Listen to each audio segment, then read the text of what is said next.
మందిరానికి వచ్చిన తర్వాత నోరు అనేది ఏం చేయాలి? మూసుకోవాలి. ఎప్పుడు మాట్లాడాలా? అప్పుడే మాట్లాడాలా. మందిరానికి వచ్చిన తర్వాత ఒక హల్లెలూయాకి, స్తోత్రాలకి, ఆరాధన సమయానికి వాక్యం లేదని క్వశ్చన్ అయితే అప్పుడు నోరు తెరవాలి. అప్పుడు కాదు. ఇక చూసుకు వచ్చిన దగ్గర నుంచి కొంతమంది ముచ్చట్లు, అక్క ఏడగొన్నాం, ఆడగొడవ, ఎక్కడ ఈ ముచ్చట్లన్నీ ఎక్కడ? మందిరంలో సనుగుళ్ళు, గొనుగుళ్ళు. అబ్బో కట్టుకొచ్చింది అయ్యా అయ్యాలా, నీకెందుకు చెప్పు, అసలు నీకేమైనా ఉపయోగమా? నోరు మాత్రం మూసుకొని బైబిల్ చెప్తుంటే మనం మూసుకో.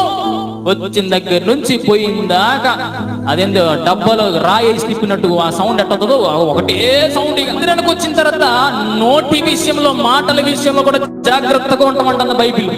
అట్టుండం. వచ్చిన దగ్గర నుంచి పోయిందాకా అట్ట వాక్యం వెంటనే ఉంటది, గుర్తునే ఉంటది పక్కగా. ఇక్కడ దేవుడు ఉన్నాడనే భయం నీలో ఉంటే నువ్వు వచ్చిన దగ్గర నుంచి పోయేంత వరకు నువ్వు దేవునితోనే ఉండాలా, దేవునితోనే సహవాసం చేయాలి. దేవునితో తప్ప ఇంకెవరితో కూడా నువ్వు మాట్లాడకూడదు.